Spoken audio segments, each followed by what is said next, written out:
Bonjour et bienvenue en tête-à-tête, l'émission de grandes interviews de France 24. Notre invité cette semaine est Massad Boulos, c'est le conseiller principal de l'administration Trump pour l'Afrique. Il est également conseiller principal du président pour les affaires arabes et moyen-orientales et il est avec nous depuis Washington. Merci, Monsieur Boulos. Merci de m'avoir invité. Le 27 juin, la RDC et le Rwanda ont signé un accord de paix à Washington.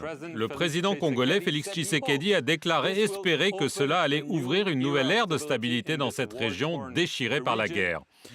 Vous savez très bien que de nombreux accords ont été conclus dans le passé. Pourquoi pensez-vous que celui-ci sera plus efficace ? Oui, c'est très juste.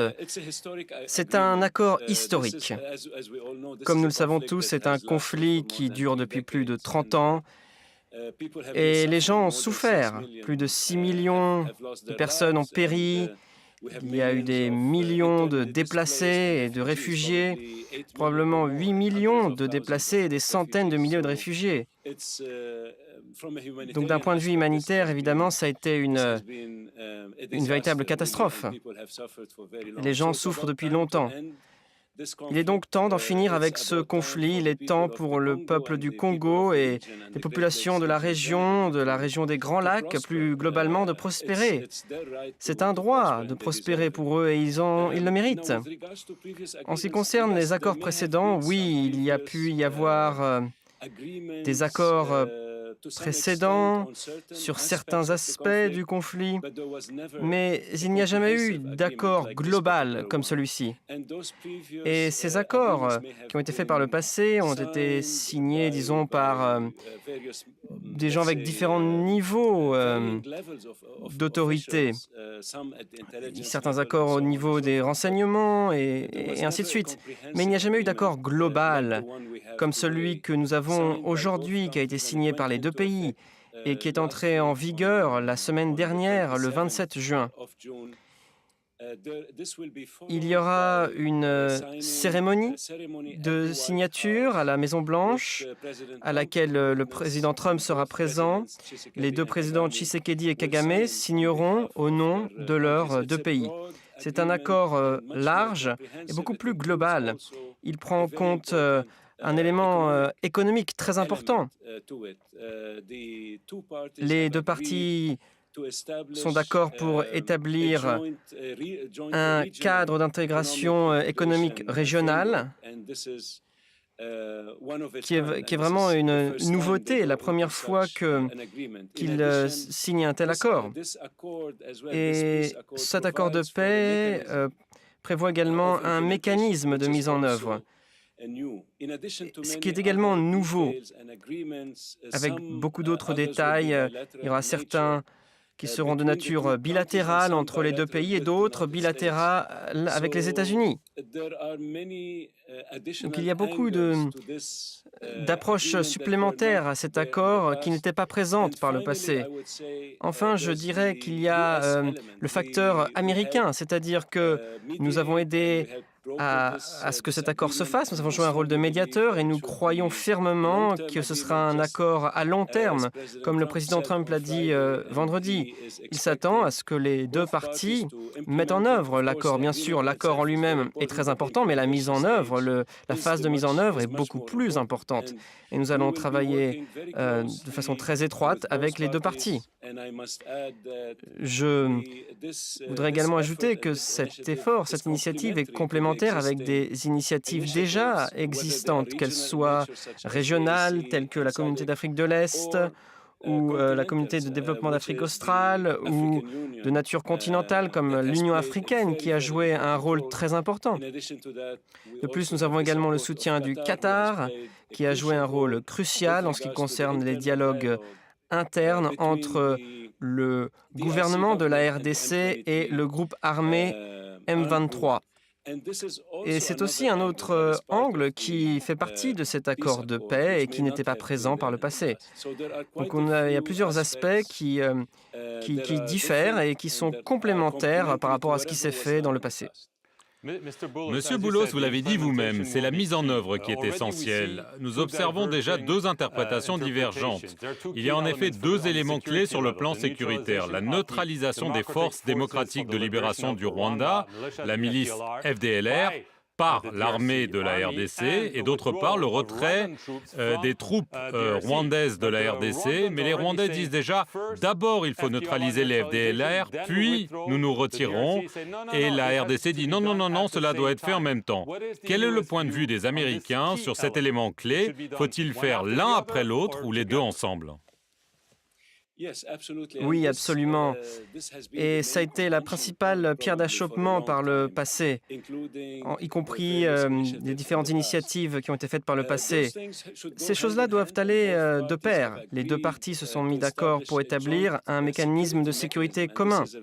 C'est très important et c'est fait partie de l'accord. Pour la première fois, ils ont établi un mécanisme de sécurité commun en vertu duquel toutes ces choses feront l'objet d'un accord commun et coordonné par les deux parties. La neutralisation des FDLR est un point très important, ainsi que la fin des mesures défensives prises par le Rwanda. Tout ça va de pair. Cela devra être fait de façon simultanée, d'une façon qui convienne aux deux parties. Nous sommes ici pour jouer un rôle de facilitateur. L'Union africaine est là aussi pour jouer un rôle de coordinateur, ainsi que le Qatar. Mais il y a également d'autres acteurs internationaux qui vont aider.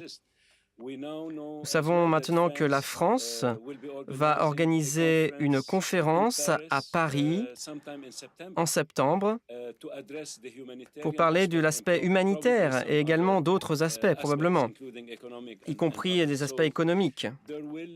Donc il y aura un contrôle, il y aura de l'aide, de l'assistance, un suivi qui sera très étroit de la part de tous ces acteurs.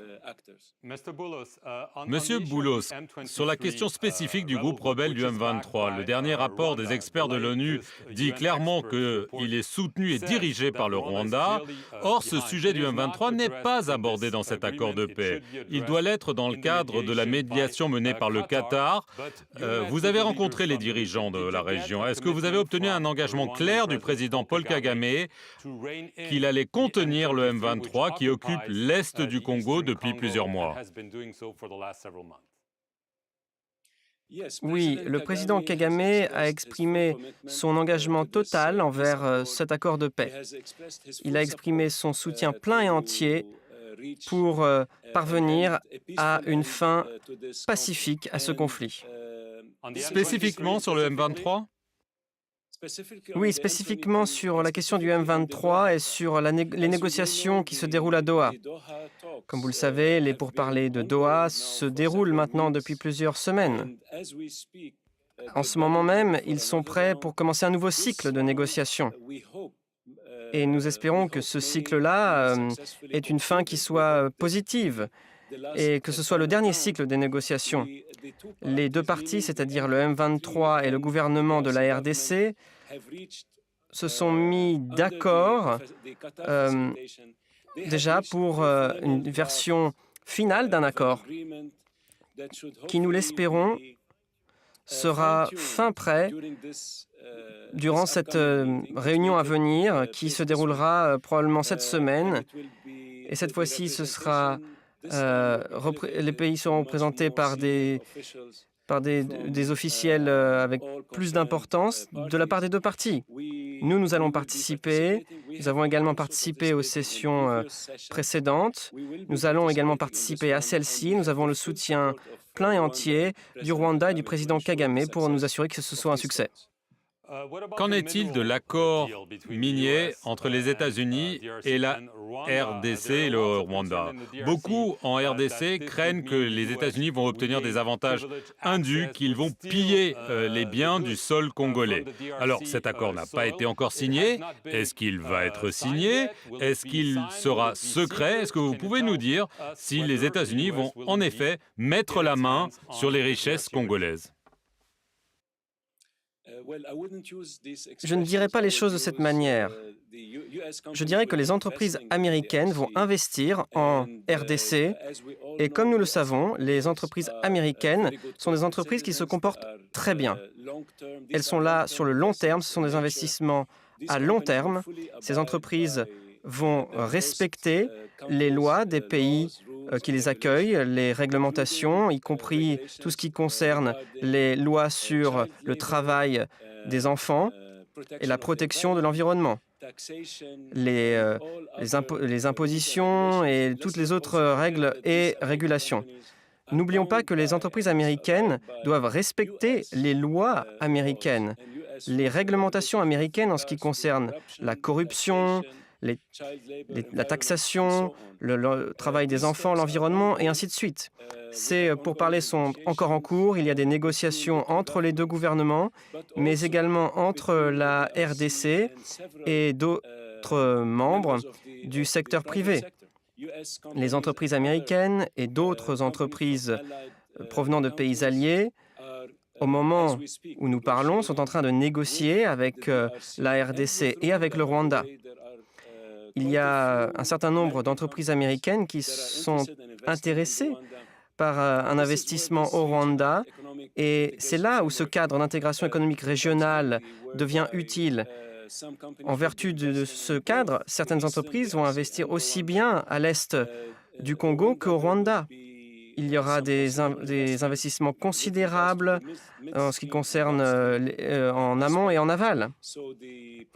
Donc, la façon dont ces minéraux seront traités, certains seront traités au Rwanda, mais il y aura un accord qui sera signé à la Maison-Blanche en même temps que les autres accords.